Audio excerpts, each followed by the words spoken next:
I'm reporting from an undisclosed location, and I want all viewers to exercise caution and discretion with what we are about to see. We're going to be going into a basement where a terrible crime occurred. Not many people have been down here. So please, watch your step, watch your head as we proceed.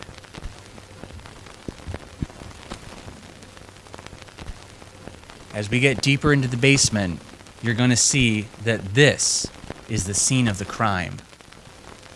Here, we have a man filled with alcohol, riddled with depression, and hiding homosexual tendencies. This is the story of Lame Dad and Astro Warrior.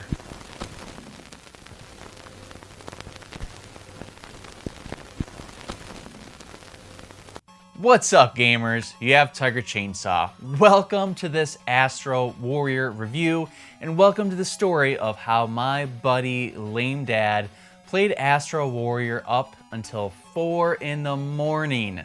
It's one of my favorite stories, and it really revitalized my love for Astro Warrior. So let me go ahead and get into the story of my buddy playing Astro Warrior before I get into this review. So he comes over, he's visiting, and he likes to visit once or twice a year. And I love when he visits. We have so much fun together playing video games and getting into trouble. And this night we decided to stay in, and I introduced him to the Master System. And we went through a lot of the games in the library, but the one that really stuck with him was Astro Warrior. And he got the hang of it, and he kind of I could just see him having a really good time with it. And so we're drinking, and it's getting late, and he goes, or I said, I'm like, hey, I'm gonna go to bed, man. Is that okay? He goes, yeah, that's cool.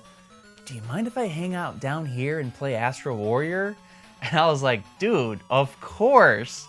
And so I went to bed probably at 1, and then I wake up the next morning, he's up, and he's like, hey, stayed up till 4 a.m. drinking beers, smashing Jameson, and playing Astro Warrior. And it just made me so happy.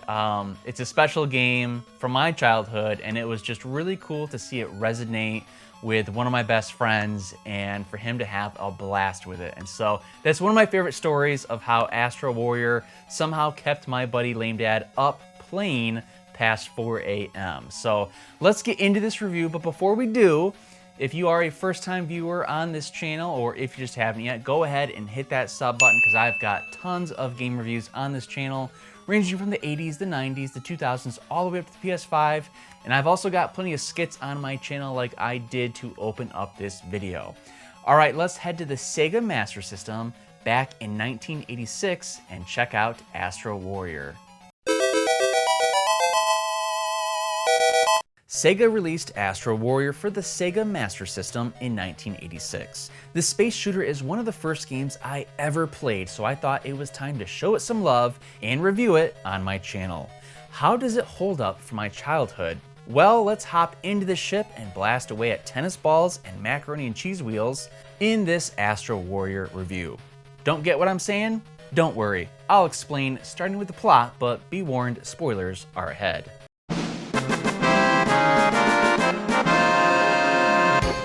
Until officially reviewing this game, I didn't think that Astro Warrior had a story, but I read the manual and there's actually a small plot. An assortment of nasties called the Devil Star Imperial Forces are set to invade the galaxy. There's only one hope: you, the Astro Warrior.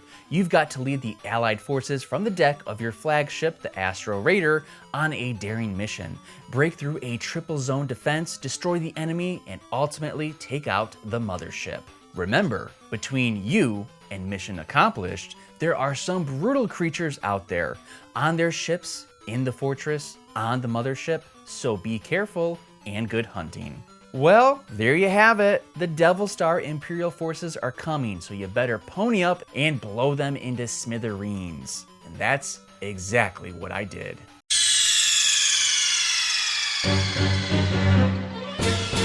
So let's take it back to the 80s. Most space shooters that I can recall were horizontal shooters with a screen that scrolls. Astro Warrior is a vertical shooter where the screen will scroll up as the enemies come down on you. There's 3 stages in Astro Warrior. Once you beat that cycle, they will repeat with slightly tougher enemies who will then start to fire at you. Now the graphics, they're fine for 1986, nothing that will make you write home, but sufficient enough for a space shooter. In the background, distant stars will glow and glisten, which I actually thought was a nice touch. You'll face many different kinds of enemies on your quest to defeat the mothership. Most of them are easy to avoid, but a few can be tough. These enemies come in many different forms and colors. There are purple balls that I nicknamed the seizure circles. Go ahead and try and say that one fast. These purple balls flash intensely as they fly towards you. There's also green jumping jacks, red arrow tips, yellow pinwheels that I've nicknamed macaroni and cheese wheels, and the bat zoomers that will all attack you on level 1. Now I've played this game a bajillion times, and so level 1 to me is super easy. Watching Lame Dad, he can kind of struggle through it sometimes, but once you get the knack of Astro Warrior, to me, it's not that difficult to defeat, and it ends with a pretty fun boss fight. The second level is the red area, where the enemies take a jump in difficulty. Most enemies now shoot at you and have unpredictable patterns. Now, level 3 is what I like to refer to as the geometry zone, and in this green level, this is going to separate the men from the boys. Probably the toughest enemy on this stage are the multiplying triangles. They look like 3D Doritos, but they multiply like crazy and go across the screen. But there's also pogo sticks, spiders, and blooming flowers. If there was an enemy on the screen, I had a name for it as a kid. Now I mentioned that level 1 has a boss fight, and level 2 and level 3 also follow suit. I think most of the boss fights are pretty easy, but my favorite one is the second boss, as he's the only enemy in the game to shoot lasers instead of balls. I think if you're playing Astro Warrior for the first time, all these boss fights are challenging and they do change up the pace. Speaking of changing up the pace, a fun little touch to the game is after you defeat the boss, your ship will jump into hyperspace and the stars will zoom past. You'll find yourself in an asteroid field before advancing to the next stage. Or, as a kid, I thought they were tennis balls. Let's get back to those boss fights. The final boss is nicknamed Beelzebul, which may be a reference to Beelzebub, which is another name for devil or demon. After defeating the mothership, the game will go on a loop as you return to stage 1. The enemies now shoot balls at you, making the second run a little bit tougher. Now I'm happy to admit that I have beaten the first run many times in my life, but how many times have I beaten the second run with the enemies tougher and shooting at you? I think personally I can count on one hand how many times I have taken on the second cycle and defeated it.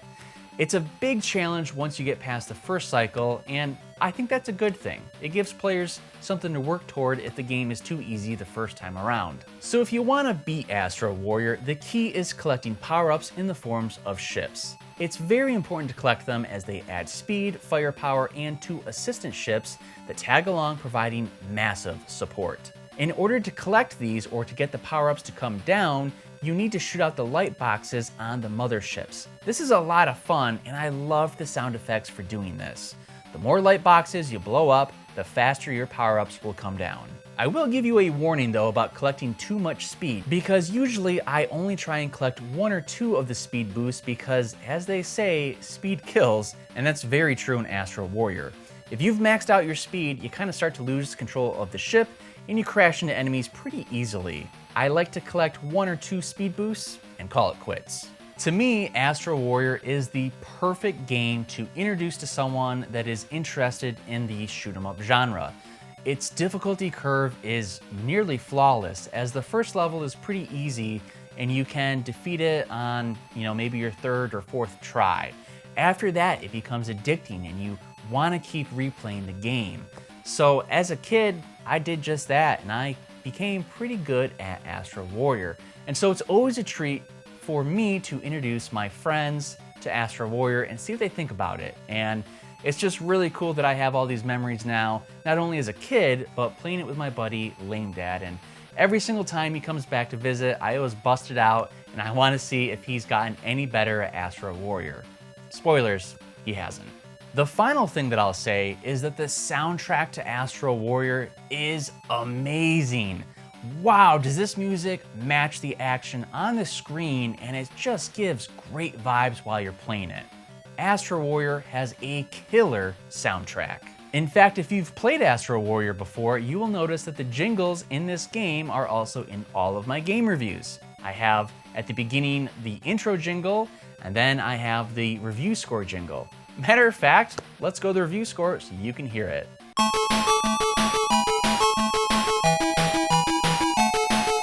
Astro Warrior is an easy game, but it's a fun one. The music is catchy, and it's fun to blow up the enemy bases and the ships. It's a great beginner space shooter for anyone who is being introduced to the genre.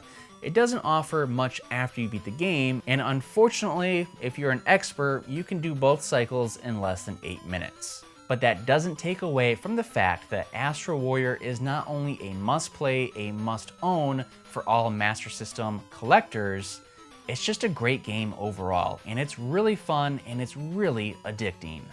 Astro Warrior scores an 8 out of 10, making this a great game. Gamers, that was my review of Astro Warrior from 1986 on the Sega Master System. But I would love to hear from you, gamers that played this as a kid. Did you play it in 1986? Was this your first Sega Master System game? If so, what were your impressions? And have any of you out there beaten the second cycle? It's really hard to do.